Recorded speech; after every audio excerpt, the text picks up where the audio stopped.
Comment mettre en route les différents acteurs? Comment s'y prendre? C'est ce qu'on va aller voir maintenant en nous dirigeant vers Caen. Vous savez, il y a 3 ans, on parlait simplement de la qualité de vie au travail. Bon, voilà, sécurité, lieu agréable, machine destinée à réduire la pénibilité. Maintenant, on parle qualité de vie et des conditions de travail. Pourquoi avoir intégré les conditions de travail à la qualité de vie? Quels sont les changements induits, les objectifs, les enjeux, les méthodes? À Caen, nous avons 5 grands témoins qui vont nous aider à comprendre ce qui se passe, les changements, à comprendre comment on s'organise. Je salue les différents témoins caennais. Alors, il y a d'abord un duo. Je vois le premier duo, c'est le duo composé par Christine Eschlar et Roman Maurice. Faites un petit signe, comme ça tout le monde pourra vous reconnaître. Faites un petit signe, Christine, faites un petit signe, Roman.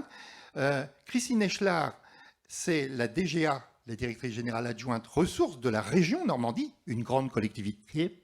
Et puis Roman Maurice est en charge du plan Région Santé, à ses côtés. On a un autre bon duo, qui est celui de Stéphane Masson, le DGA ressources de Grand-Quevilly. Stéphane, bonjour, nous vous voyons. Merci de faire un petit signe pour qu'on vous repère bien. Et puis, il y a à ses côtés Stéphanie Bavant, la directrice des ressources humaines. Vous êtes la bienvenue, Stéphanie. Et puis enfin, je salue Adeline Yaha, qui est psychologue du travail et responsable des ressources humaines chez Recrea à Saint-Comté, près de Caen. Recrea, c'est une entreprise privée qui gère une centaine de centres sportifs en France. Bon, avec vous, on va essayer de voir comment on s'organise pour passer de la qualité de vie au travail à la qualité de vie et les conditions de travail. Mais d'abord, j'aimerais que vous nous présentiez vos structures différentes. Stéphane Masson, est-ce que vous pouvez saisir le micro? Je vais commencer par vous. Est-ce que vous pouvez nous rappeler ce que représente le Grand Quevilly, dont vous êtes l'un des cadres, le Grand Quevilly dans l'agglomération rouennaise? Combien d'agents? Quelle est l'importance de la ville pour ceux qui ne la connaîtraient pas? Bonjour, je voulais d'abord remercier aussi la coopération des CDG Normands de nous donner l'opportunité de venir présenter notre démarche qui est expérimentale. On en parlera beaucoup de l'expérimentation. Donc pour resituer Grand Quevilly, 4e ville en termes de population de la métropole rouennaise, située rive gauche de la Seine. Un effectif commun ville CCAS d'environ 520 agents permanents. Avec un effectif qui est essentiellement composé, enfin en majorité par la filière technique, suivi de la filière administrative, et puis on a aussi la filière sociale qui est représentée au travers le CCAS, puisqu'on gère un service d'aide à domicile. Voilà, on a une population qui, pour 40% de ses effectifs, est âgée de plus de 50 ans. Voilà principalement la composition, et ça rejoint un petit peu les indicateurs qu'on a pu voir juste avant. Voilà Est-ce que vous pouvez passer le micro à Adeline Yaha, qu'elle nous présente Recrea? Bonjour Adeline. Bonjour à tous. Bonjour. Donc Recrea est une entreprise privée qui compte 2500 collaborateurs environ. C'est une entreprise donc multisite avec 2 sièges sociaux à Caen et à Saint-Comté à côté de Caen et à Paris. Nous gérons donc une centaine de sites un peu partout en France et donc principalement des équipements sportifs avec une majorité donc de centres aquatiques. Pas facile ça de gérer une centaine de sites dispersés dans l'ensemble du pays. Vous nous direz comment vous faites tout à l'heure sur les enjeux conditions de travail. La présentation de la région Normandie en termes d'agents et d'effectifs, Christine Eschlar. Bonjour Bonjour à tous. Alors, la région Normandie, c'est une grande collectivité, bien sûr, qui compte à peu près 5000 salariés. On a la particularité, en fait, d'être répartis sur 5 départements. Donc, on a aussi des collègues qui travaillent dans des zones rurales, puisqu'on a des lycées en proximité des lieux de vie. Ça représente à peu près 80% des effectifs de la région, donc des personnels de catégorie C.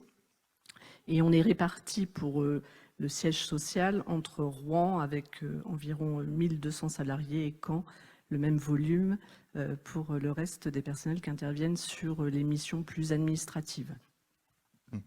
Combien d'agents techniques? Parce qu'on a souvent l'impression que la région, c'est une région d'agents administratifs. Alors, 80% des effectifs de la région Normandie sont des personnels de catégorie C qui travaillent dans les 150 lycées normands. Donc, il y a environ, si j'arrondis, 3800 à peu près personnes qui interviennent permanentes ou non permanentes dans les lycées. Et quelle est la moyenne d'âge?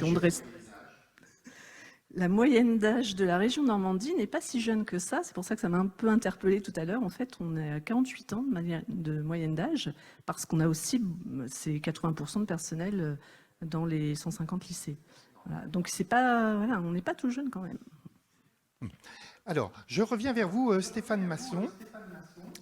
On part sur Grand Quevilly. Lorsque je vous ai téléphoné pour préparer notre entretien, vous m'avez dit, bon voilà, on a engagé une démarche QVCT en 2022. Expliquez-nous ce que vous avez fait depuis 2022. Est-ce que vous êtes parti de rien? Comment est-ce que vous êtes organisé? Et comment est-ce qu'on met en place une démarche qui intègre les conditions de travail? Alors, ça fait beaucoup de choses à dire en peu de temps.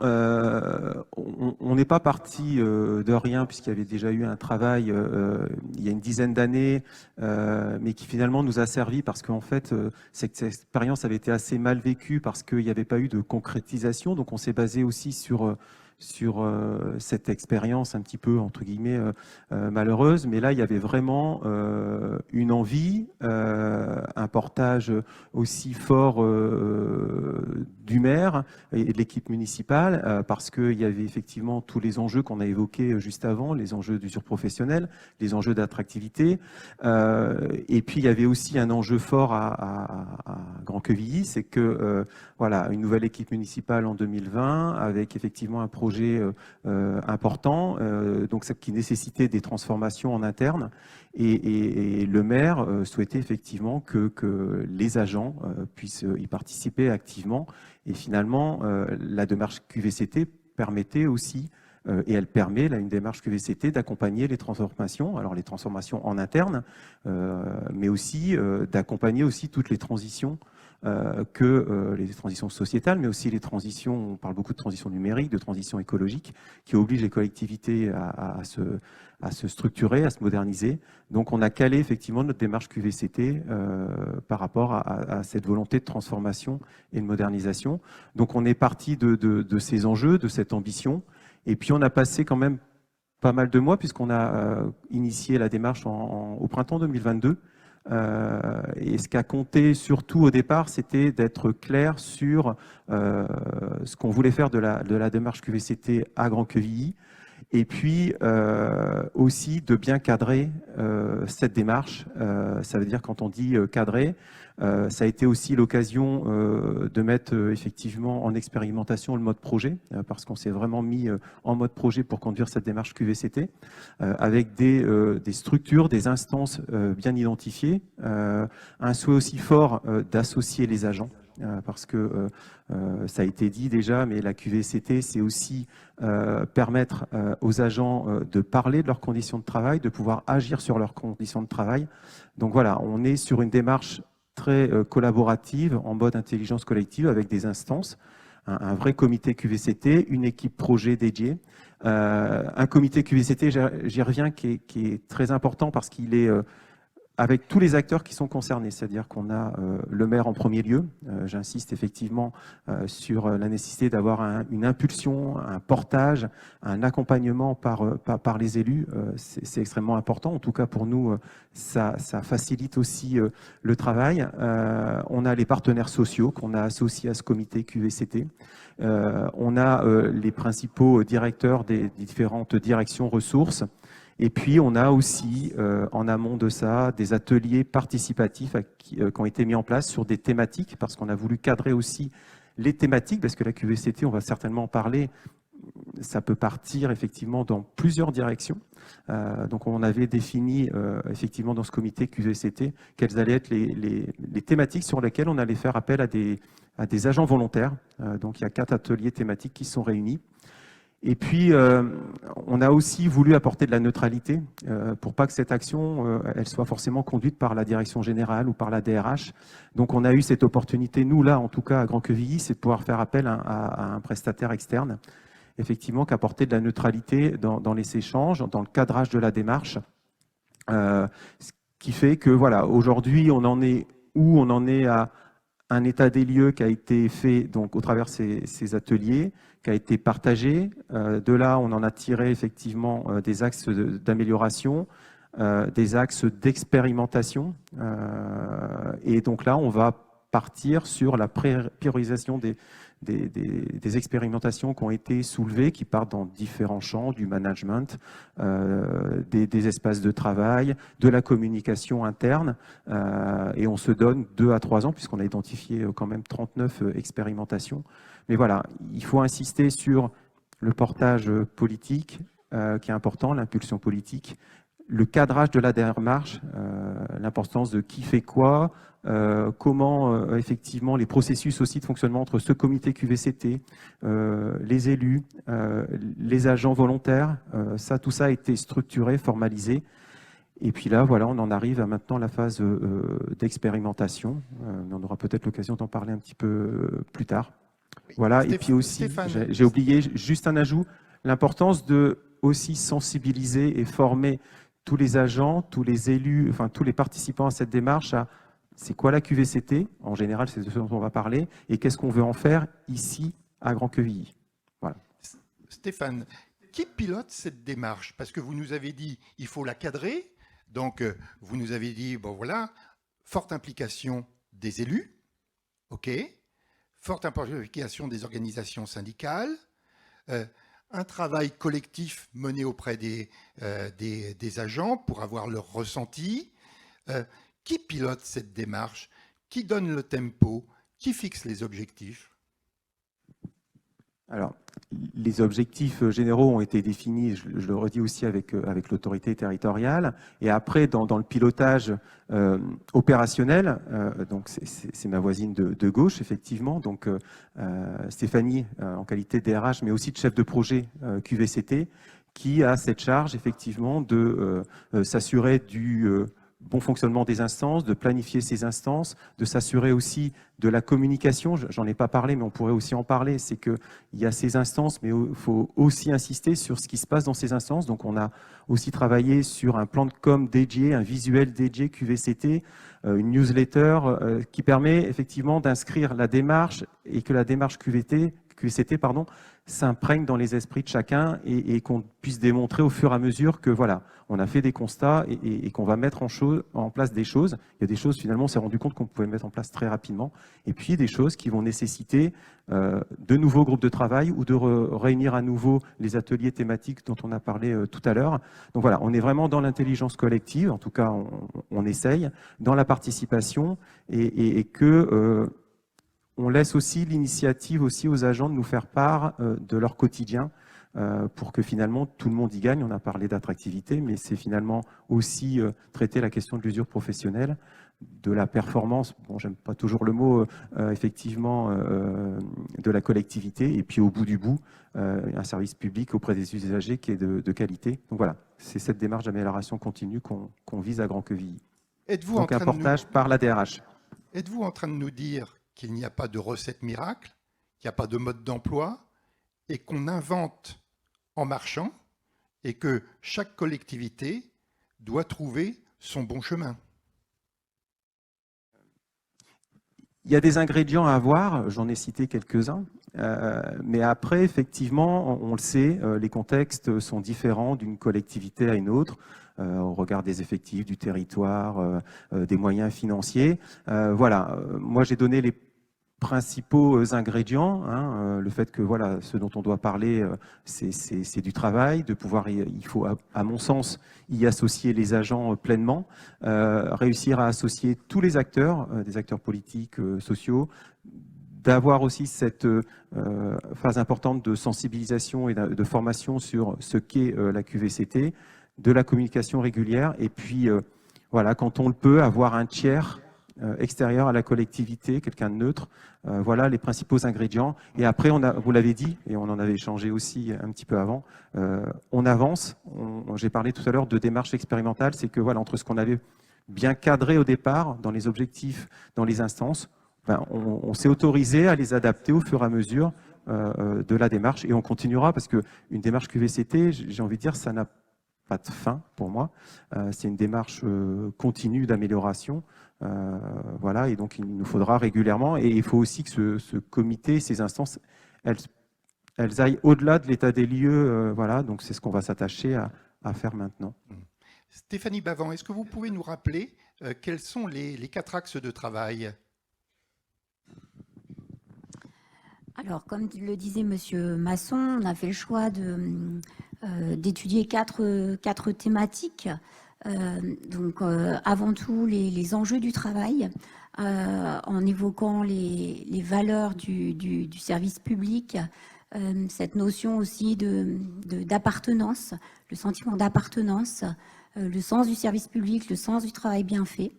On a eu un autre groupe de travail également sur l'organisation du travail, à savoir le rythme de travail, les conditions du travail, donc les conditions matérielles du travail, le juste équilibre entre, comme cela a été évoqué précédemment, la vie professionnelle, la vie personnelle. On parle également beaucoup de télétravail aussi. C'est vrai qu'à Grand-Quevilly, on l'a mis en place en 2021 et c'est quelque chose d'attendu. De la part de nouveaux collaborateurs, on voit dans le cadre des recrutements, les attentes sont maintenant différentes des nouveaux collaborateurs. On a eu un groupe également sur le relationnel au travail. Je suis désolée, j'ai un peu la voix cassée aujourd'hui.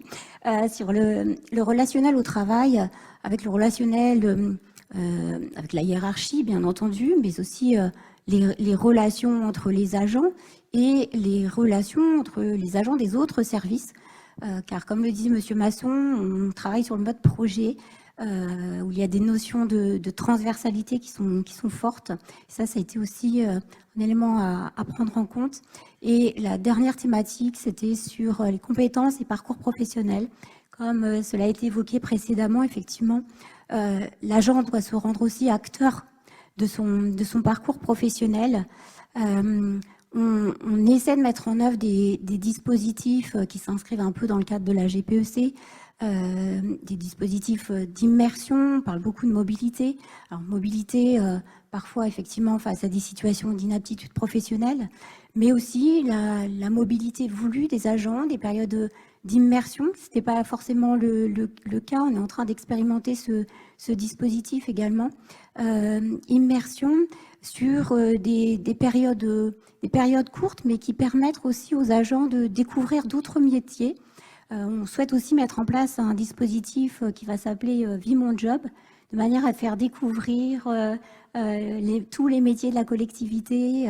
Voilà, certains collaborateurs ont mis en avant cette volonté de découvrir les métiers des autres collègues au sein de notre structure. Merci beaucoup. On voit qu'à Grand-Quevilly, l'enjeu principal, là aujourd'hui, c'est de créer les conditions qui permettent de déployer une politique de qualité de vie et de conditions de travail améliorées. Bon. Maintenant, je me tourne vers vous, Christine Echelard, pour la région Normandie.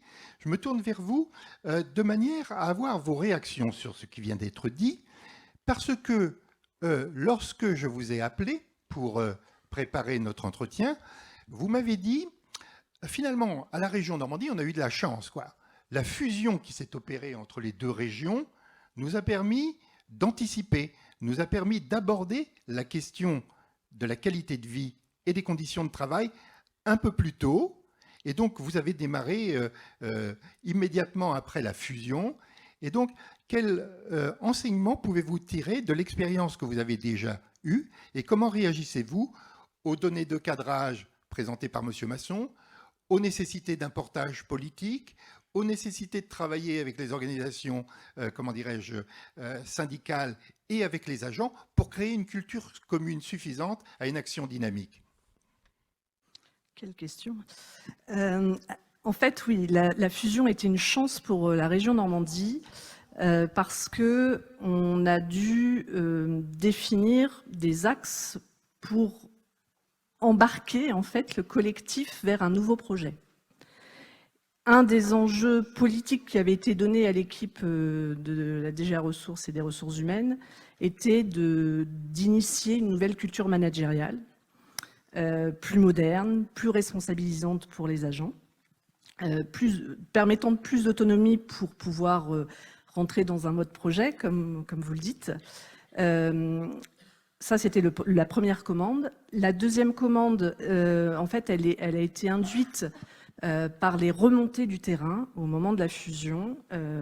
On a eu des questionnaires qui ont été mis en place pour suivre le climat social au sein de la collectivité. Et on avait des fortes attentes, notamment des cadres, donc des 2 sites administratifs, sur les enjeux de conciliation vie privée, vie pro. À un moment, comme vous pouvez imaginer, c'est un peu un tsunami, une fusion de cette dimension-là, pour essayer en fait de retrouver des cadres de travail conciliables avec la vie privée sur le long terme. Donc ça, c'était le deuxième axe. Et à ce moment-là, donc on était tout début 2017, après qu'on ait changé, donc 50% de nos effectifs ont changé de métier en fait en un an. 50% des agents sur les sites administratifs ont été accompagnés vers un nouveau métier. Donc tous ces changements ont fait qu'il fallait qu'on trouve un accompagnement spécifique qui réponde à tous ces enjeux en même temps. Et j'ai la chance, dans ma vie privée, d'avoir un lien particulier avec le Canada. Et voilà, je cherchais en fait quelque chose qui pouvait donner sens à tous ces enjeux.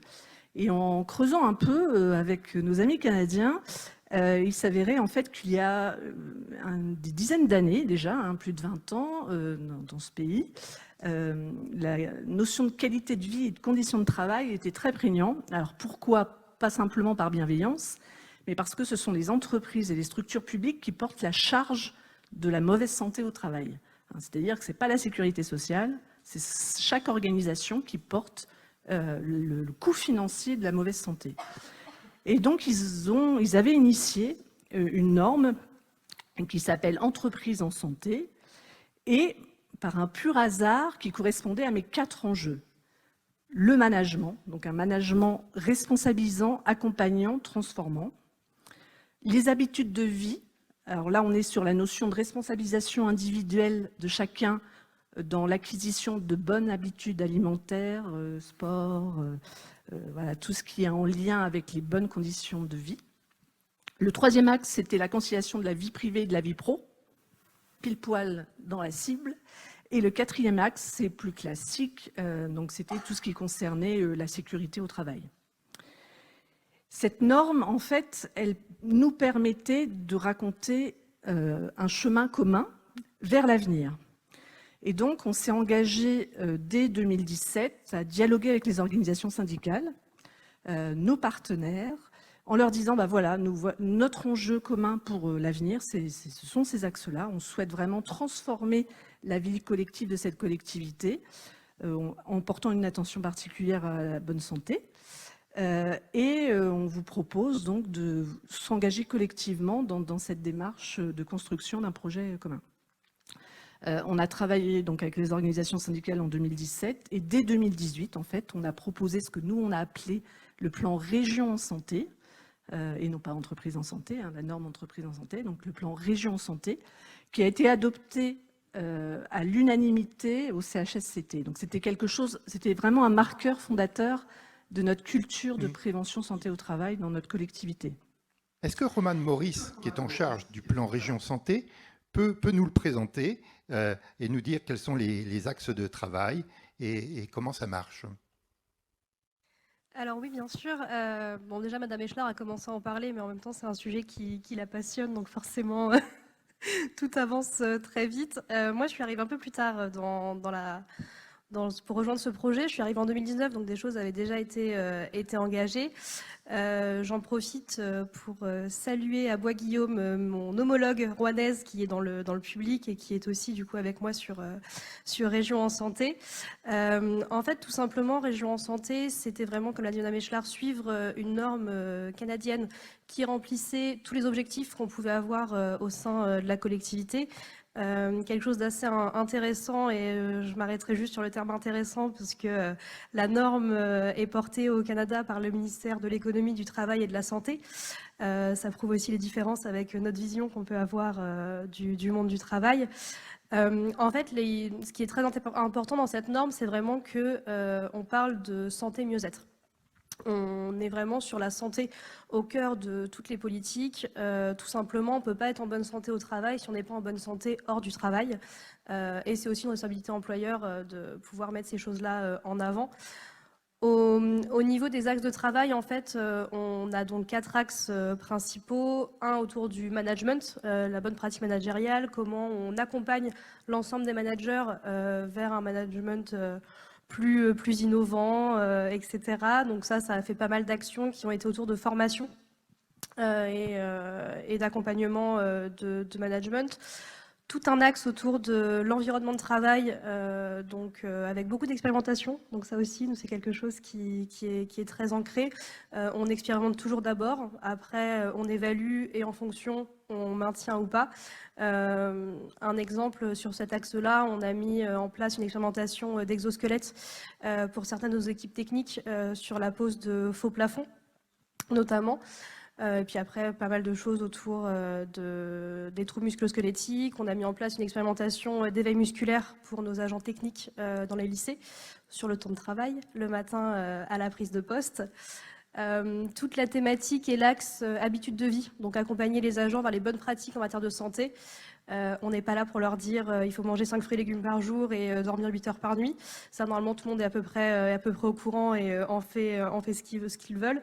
L'objectif, en fait, c'est vraiment comment on aide nos collaborateurs à préserver leur capital santé. On fait pas mal de choses autour de sensibilisation cancer et maladies chroniques, beaucoup de lutte contre la sédentarité, donc avec notamment la mise en place depuis quelques années de vélo-bureaux au sein de nos sites administratifs. Voilà, c'est un exemple parmi tant d'autres. Et enfin, l'équilibre vie pro, vie perso qui, depuis le tout début de la démarche, est vraiment une des priorités d'axe de travail et qui a pris une envolée énorme après le Covid, mais je ne vous apprends rien. Donc la chance qu'on a eue aussi, notamment sur cet axe-là, c'est qu'on avait déjà travaillé sur des éléments, notamment du télétravail, donc qui par contre a pris un envol énorme, parce qu'on était, alors ça Madame Echelard aura mieux les chiffres que moi, mais il me semble qu'on devait être à 4, voilà, on était à 450 personnes qui avaient du télétravail avant la crise Covid, et maintenant on est à 1300. Voilà. Merci beaucoup. Je voudrais revenir vers vous, Christine Echelard, pour vous poser quelques questions. D'abord, comment est-ce qu'on sait ce qui se passe dans la collectivité? Bon, parce qu'on voit bien que vous avez mis en place une démarche en vous appuyant sur un modèle canadien, c'est important, mais on voit bien qu'on peut se perdre dans une infinie de possibilités d'action. Donc comment est-ce qu'on sait ce qui se passe dans la collectivité et quels sont les besoins exprimés par les agents? Ça, c'est la première question. La deuxième question, c'est comment est-ce qu'on garantit l'efficacité de la collectivité? Comment est-ce qu'on maintient le bon équilibre entre la prise en compte des attentes nouvelles des agents vis-à-vis de leur cadre du travail et la nécessité de produire un service public de qualité? Sur la première question, on est dans une démarche participative. Ça, c'est un choix aussi dès le départ. Ça fait notamment partie de cette norme, mais c'est un choix. On questionne de manière très régulière, de manière dématérialisée, l'ensemble des salariés de la collectivité. Alors, tous les 2 ans, de manière très formelle, avec une démarche de questionnement RPS, mais régulièrement. Ça, c'est à peu près tous les 6 mois. On réactualise sur un questionnaire beaucoup plus court ce questionnement pour s'assurer que les orientations qu'on donne en termes de prévention santé au travail ou de conditions de travail correspondent bien aux attendus. Et c'est arrivé qu'on mette fin à certaines actions ou qu'on adapte de nouvelles actions parce qu'il y avait de nouvelles attentes. Donc être beaucoup plus présent dans les attentes, alors pas forcément pour répondre à tout, mais pour entendre donc ce que moi j'appelle les signaux faibles de la collectivité et pouvoir adapter les réponses apportées. Donc un questionnement continu, et Romane ne l'a pas dit tout à l'heure, mais parmi le pilotage de cette démarche, il y a bien sûr un copil dans lequel fait partie la direction générale et un certain nombre de directions et les élus. Les organisations syndicales interviennent aussi dans le cadre d'un COTEC, et les salariés peuvent être volontaires pour participer à des groupes de travail thématiques. C'est ouvert à tous sur l'ensemble des 5 départements et tous les métiers. Sur votre deuxième question, comment on peut se dire que ce qu'on met en marche a une pertinence par rapport à la rétention des salariés ou à l'attractivité de la collectivité? Honnêtement, aujourd'hui, et j'en suis encore plus convaincue qu'en 2018, c'est une condition obligatoire de l'attractivité des collectivités. Pas seulement pour les nouvelles générations, on dit beaucoup que ce sont les nouvelles générations qui attendent d'autres choses dans le cadre du travail, mais nos générations, en fait, ont aussi eu, avec la dernière crise, cette envie d'avoir une autre relation au travail. Et moi, je trouve ça plutôt positif. Ça remet les employeurs devant leurs obligations, aussi pour un certain nombre. Ça oblige aussi les politiques et les dirigeants à se positionner sur les conditions de travail. Et c'est devenu un des sujets centraux de la bonne efficience des collectivités. Donc moi, je trouve plutôt que c'est une chance collective et qu'on doit s'en emparer. Comment on évalue? Il y a le taux de rotation des salariés au sein de la collectivité, les difficultés à recruter, la manière dont le volume de réponses que vous pouvez avoir sur des candidatures. On a essayé de travailler sur la marque employeur comme beaucoup de collectivités, et c'est un des marqueurs de la marque employeur qu'on met en avant de manière très prégnante. Après, tout n'est pas rose, hein, je veux dire, c'est une démarche qu'il faut porter sur la durée, comme vous le disiez tout à l'heure. Mais c'est une condition obligatoire aujourd'hui pour assurer une cohésion et un service public de qualité. D'ailleurs, si on ne se trompe, nos usagers, les habitants du territoire, ils sont parfois plus attentifs que nous-mêmes à la manière dont travaillent nos collaborateurs. Moi, je me souviens de remarques qui avaient été faites par des usagers sur un des services publics, qui s'interrogeaient sur leurs conditions de travail. Donc c'est vraiment une attente collective de la société. Et donc l'efficience, elle est aussi une marque de bonne prise en compte aussi des attentes de nos usagers pour lesquels on travaille. Merci beaucoup, Christine Eschlard. Je reviendrai vers vous et vers Stéphane Masson tout à l'heure, parce qu'il y aura des questions qui vont se poser sur ces premières interventions. Mais tout de suite, je passe la parole à Adeline Yaha. Adeline Yaha, qui est psychologue du travail, qui est responsable RH chez Recrea, donc près de Caen. Adeline Yaha, vous nous avez dit, moi, mon travail, c'est aussi de dialoguer avec une centaine de responsables de centres qui vivent en autonomie. Et donc, comment est-ce qu'on met en place une politique de qualité de vie et d'amélioration des conditions de travail sur des acteurs aussi dispersés, où chacun est dans son coin, dans son village gaulois, et n'a pas forcément, comment dirais-je, la même appréhension des enjeux que vous pouvez l'avoir. Comment est-ce qu'on fait ?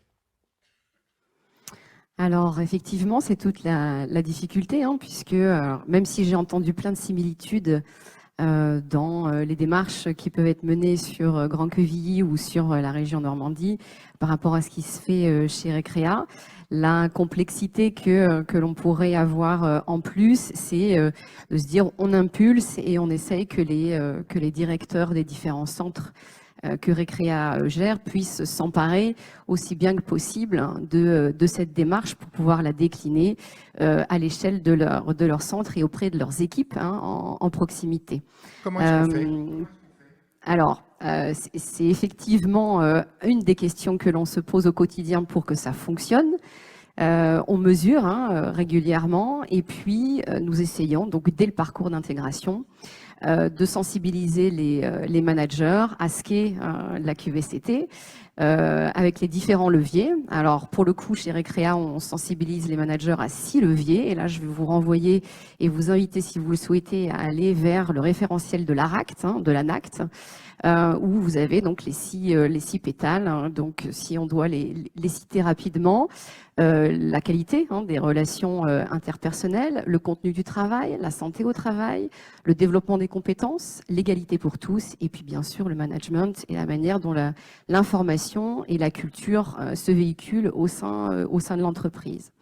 Au-delà des leviers de QVCT, on les sensibilise aussi, donc les managers, toujours pendant le parcours d'intégration, aux facteurs de risque, plutôt ce qui va venir amoindrir le niveau de qualité de vie au travail, à savoir, donc là pareil, je vous invite à aller donc dans le référentiel plutôt RPS, donc avec le rapport GOLAC, où vous avez pareil 6 dimensions qui vont venir amoindrir les conditions de travail et la qualité de vie au travail.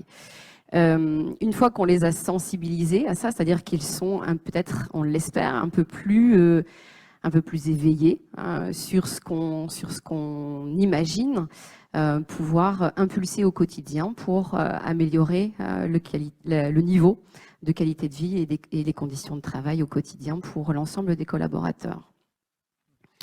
Donc ça, c'est pris. Non, alors au-delà du parcours d'intégration, on mesure aussi régulièrement par des questionnaires, alors très officiellement tous les 2 ans aussi par des organismes extérieurs. Donc ça, c'est en route chez Recrea depuis 2016, puisque la démarche QVCT, elle date d'une dizaine d'années maintenant.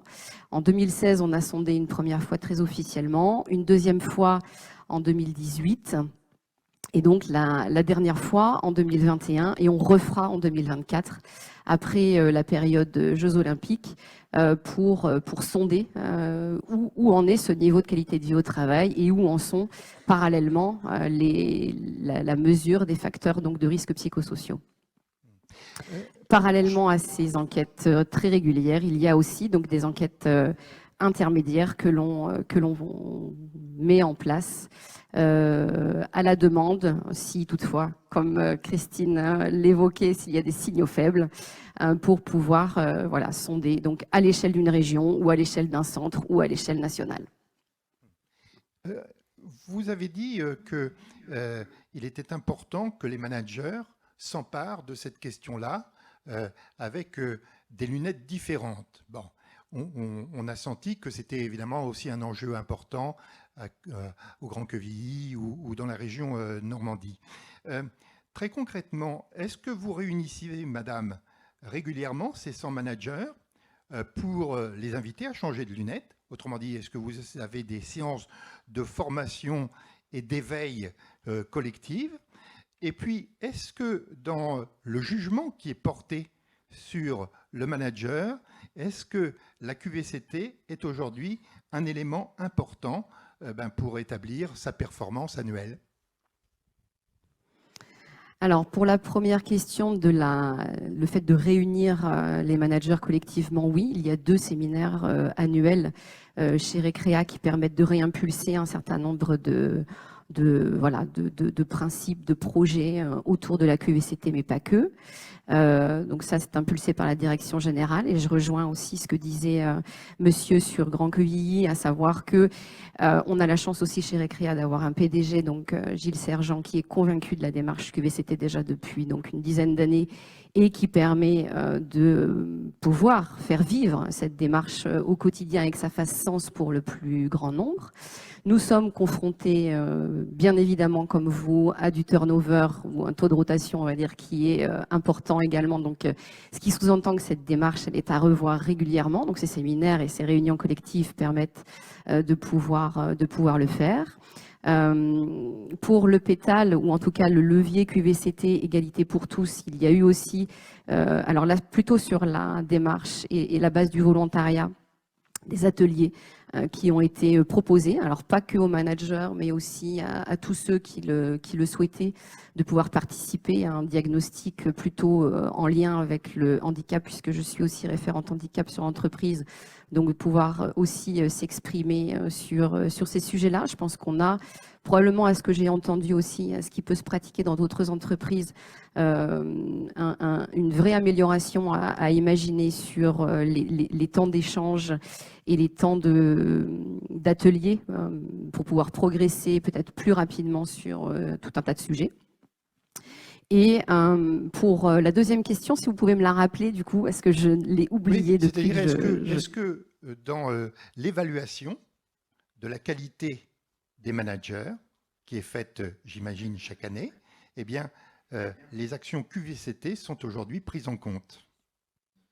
Oui, bien sûr. Alors, il y a deux rendez-vous minimum dans l'année où on vient mesurer voilà, ce que le manager peut mettre en place et comment les équipes finalement qui y sont confrontées quotidiennement le ressentent. Donc on avait une vingtaine de questions qui est revue finalement annuellement en fonction voilà, des remontées. La démarche QVCT, c'est voilà, une démarche d'amélioration continue. Donc on est aussi dans la co-construction et dans la participation avec les équipes et avec les managers donc tout au long de l'année. On va passer maintenant au jeu des questions-réponses, en tout cas voir un peu quelles ont été les remontées provoquées par vos différentes interventions. Mais je retiens quand même de ce qui a été dit, 1, l'importance évidemment de l'engagement des élus ou des dirigeants. 2, une aventure collective, l'intelligence collective, associant organisations professionnels, représentants, comment dirais-je, agents volontaires. 3, importance de savoir, donc enquête permanente pour mesurer les attentes. Et puis, autre élément, il n'y a pas de recette. Chacun, évidemment, à partir des ingrédients, doit essayer de trouver son chemin. Et on voit bien qu'on est sur une démarche itérative en continu.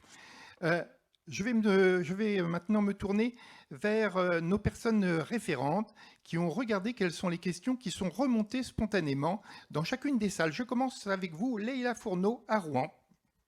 Leïla. Bonjour Bertrand, donc effectivement quelques réactions sur cette première table ronde et une question finalement assez large sur, dans le cadre de vos démarches QVCT, est-ce que la question de l'égalité femmes-hommes a-t-elle été traitée et si oui, comment? Très bien, question femmes-hommes. J'appelle Ali Gadi à Évreux.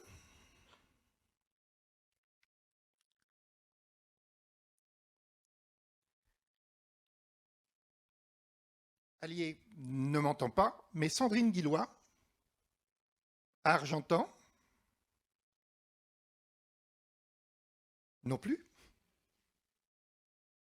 Ou Marlène Gongalves à Caen. Est-ce que vous m'entendez? Oui. Bonjour Bertrand. La question qui est remontée dans le 14 concerne les freins quels ont été les freins rencontrés dans la mise en œuvre de la démarche QVCT et comment les collectivités y ont remédié? Pierre Morel à Saint-Lô. Est-ce que vous m'entendez, Pierre? Pas encore.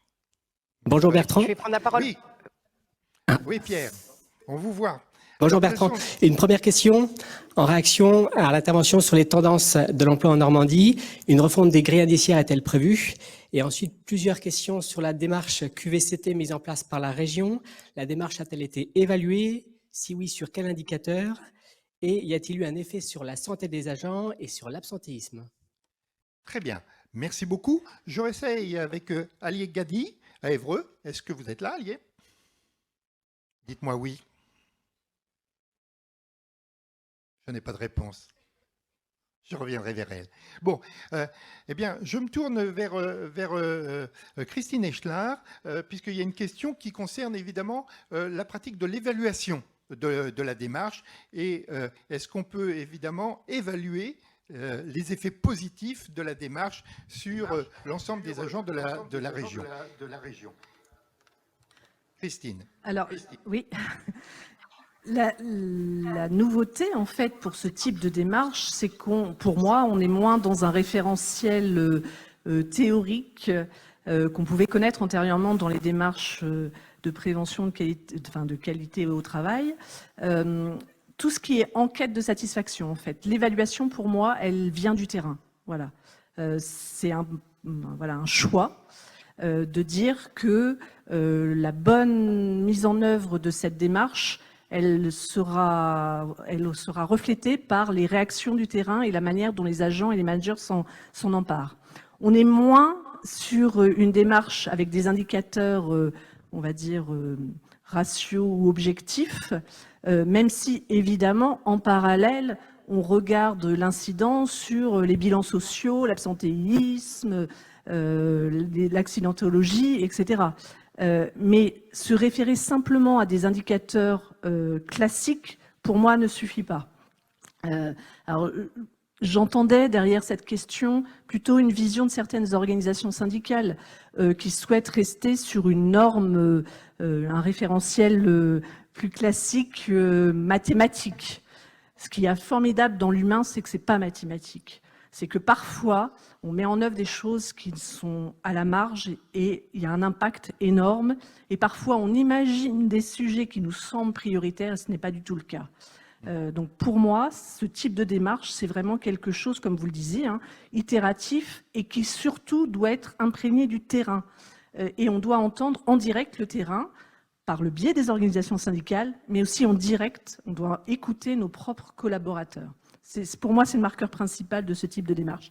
Il ne faut pas avoir peur, donc, parce que des fois, il y a des choses qui remontent et qu'on n'a pas envie d'entendre. Enfin, il faut aussi être clair ou qui ne font pas plaisir, parce qu'on, voilà, ce qu'on met en œuvre ne convient pas ou ne correspond pas aux attentes. Mais dans ce type de démarche, il faut avoir du courage. Voilà. Et je pense que c'est un des marqueurs forts des directions générales et des directions RH aujourd'hui, c'est qu'il faut avoir le courage de se planter. Il faut avoir le courage d'expérimenter, il faut avoir le courage de reconnaître qu'on a commis des erreurs, et il faut aussi avoir le courage de faire. Voilà. Merci beaucoup. Je me tourne vers vous, Stéphane Masson. Une question a été posée sur les freins, ou en tout cas, qu'est-ce qui peut enrayer la démarche, les précautions à prendre, les opportunités à saisir.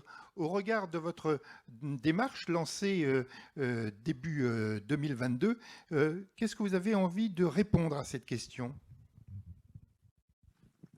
Les freins, je l'ai dit un petit peu tout à l'heure en ouverture, que nous on a rencontré au départ, c'était, puisqu'on voulait quelque chose de participatif, avec des volontaires, et finalement on a eu des difficultés au départ à avoir des volontaires, ce qui est assez paradoxal, puisque nous, ce qu'on souhaitait, c'était qu'ils puissent parler de leur travail. Mais c'était lié effectivement à une précédente démarche qui était plus sur les risques psychosociaux, effectivement, qui n'était pas allée jusqu'à son terme en termes de concrétisation. Et donc, du coup, une bonne partie des collègues étaient restés là-dessus en disant, voilà, c'est encore un discours qui ne se transformera pas en action. Donc voilà, on a insisté, on a communiqué, on est allé au plus près des agents, on a à nouveau insisté aussi auprès des encadrants de proximité qui ont un rôle essentiel aussi pour qu'eux aussi s'emparent de la question de la QVCT et puissent aussi aller chercher des collaborateurs. Et finalement, on a réussi à avoir même plus de volontaires qu'on souhaitait sur chacun des ateliers. Donc c'était l'histoire finalement qui avait fait qu'on avait un frein. Voilà moi ce que je peux indiquer par rapport aux freins qu'on a pu rencontrer, mais une fois qu'on avait passé et qu'on avait été clair sur ce qu'on voulait en faire, je ne vais pas répéter ce qu'on a dit tout à l'heure, fixer le cadre, la notion d'expérimentation, qu'on allait mettre en place des choses, mais qu'on allait peut-être parfois faire marche arrière, ne pas faire, le faire différemment. Donc voilà, dès lors que le cadre était posé, qu'ils ont vu aussi concrètement qu'ils avaient vraiment un droit d'initiative et de proposition, c'est-à-dire que je parlais du comité QVCT, des ateliers en parallèle, eh ben, il y avait chaque fois un binôme effectivement qui était désigné dans cet atelier pour venir faire la restitution dans le comité QVCT, donc devant les partenaires sociaux. C'est important aussi que les partenaires sociaux aussi entendent la parole de certains collaborateurs qu'on ne voit pas forcément au quotidien, devant les élus. Voilà, le fait qu'ils puissent venir témoigner, échanger et puis participer effectivement aux arbitrages, ça a vite cassé les freins et démontré qu'on était dans quelque chose de partagé, qu'on ferait certainement pas tout, que les élus parfois pouvaient s'autoriser sur certains champs à pas pouvoir aller au bout pour différentes raisons, y compris parfois financières.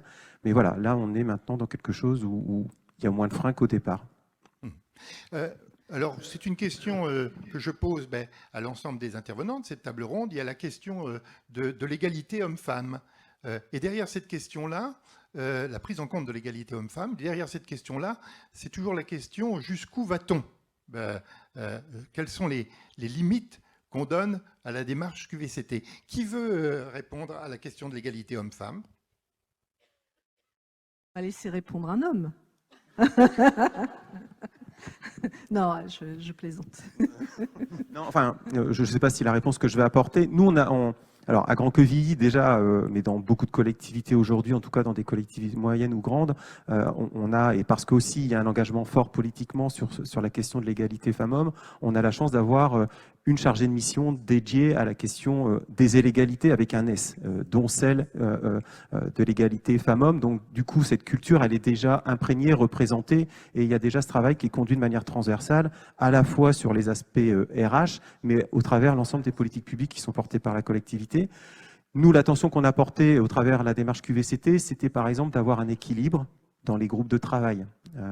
Voilà, c'est-à-dire qu'on n'est pas... alors, on a une population déjà qui est plus féminine que masculine, puisqu'on a plus de 70% de nos effectifs qui sont féminins. Mais donc, on s'est plutôt attaché à avoir des hommes qui, en plus, sur ces thématiques-là, ne sont pas toujours, effectivement, n'ont pas le plus envie. Donc voilà, nous, c'est sur cet angle-là qu'on s'est attaché à traiter de l'égalité femmes-hommes. Après, par rapport aux différents enjeux qu'a présenté Stéphanie tout à l'heure, où la question de l'égalité femmes-hommes pouvait faire partie des sujets, finalement, elle n'est pas ressortie comme, je vais dire, une priorité, mais ça s'explique certainement parce que, en parallèle, on était déjà engagé dans une démarche volontaire. Voilà. Je voudrais aussi intervenir et après j'irai vers Argentan parce que je crois que Sandrine Guillois veut intervenir. On voit émerger, et ça transparaissait dans la présentation de Cécile Yessi tout à l'heure, des questions très concrètes sur l'état de santé des salariés liés au vieillissement et puis liés aussi à la souffrance psychologique au travail. En tout cas, il y a beaucoup de remontées d'informations. Question générale à la table ronde, est-ce que sur la question du vieillissement et donc des recasements, des déplacements des acteurs, est-ce que sur la question de la souffrance psychologique, il y a eu, comment dirais-je, une expression forte dans les groupes de travail que vous avez mis en place? Alors, à la région Normandie, ce qui est intéressant dans ce que vous dites, en fait, c'est que nos collectivités, ce n'est que le reflet de la société, en fait. Donc, ce qui se passe aujourd'hui au sein de la société française, évidemment, on le ressent au niveau de nos collègues et de nos organisations de travail. La question de la santé, de la bonne santé mentale, elle est assez récente dans les problématiques nationales. D'abord, ça a commencé par les plus jeunes, vous vous souvenez, au moment du Covid. Et puis après, en 2020, 2021, 2022, ça a commencé à être présent dans le secteur du travail. Il y a des initiatives actuellement sur des démarches de prévention santé mentale au travail, avec des formations de correspondants, on va dire, santé mentale au sein des collectifs de travail. Donc nous, on a commencé à réfléchir dès 2022 à mettre en place un dispositif. On avait réfléchi d'abord pour aller vers un dispositif dématérialisé qui permettait à chacun d'avoir recours à une aide ou un accompagnement sur des problématiques du travail, mais aussi sur des problématiques personnelles. Par exemple, comment vous gérez des adolescents au quotidien, vous voyez, ça peut avoir un impact sur votre santé mentale. Donc des choses assez larges qui ne relèvent pas seulement du secteur du travail. Et puis aujourd'hui, on va, je pense, plutôt revenir sur de la formation donc, effectivement, de référents santé mentale au sein des équipes pour être dans l'accompagnement des situations à risque et faire de la santé mentale, en fait, un élément normal de la bonne santé avec les autres approches de santé mentale. De santé, pardon, les autres approches de santé. Je vais vers Sandrine Guillois, à Argentan, pour connaître les questions. Sandrine. Bonjour. Oui, une question. Bonjour Bertrand. Une question sur la sensibilisation des élus à cette question, en partant d'un postulat qui serait que ce n'est pas forcément la priorité de nos équipes en place.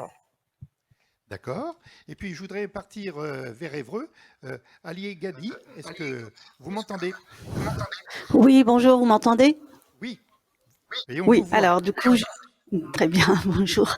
Alors, j'ai une première question qui est, quels sont pour vous les 3 ingrédients nécessaires dans les collectivités de moins de 10 agents? Et puis, j'ai une autre question, des collectivités ont-ils expérimenté la semaine des 4 jours et demi? Si oui, quel retour d'expérience en la matière? Merci beaucoup. Alors, une première question sur l'implication des élus. Et on voit bien que leur rôle est déterminant. On a parlé de portage politique au Grand Quevilly, de portage politique à la région. Et donc, sur le rôle des élus, le changement de lunettes des élus, est-ce qu'il est évident? Est-ce qu'il est facile à faire? On disait, ce n'est pas forcément leur priorité, la QVCT. Réaction. C'est difficile de parler de manière générale parce qu'on peut se permettre de parler de nos propres collectivités. Après, les élus ils sont comme tous les employeurs, publics ou privés. Leurs attendus, il est essentiellement lié à l'efficience du service rendu ou à l'efficience économique de la structure.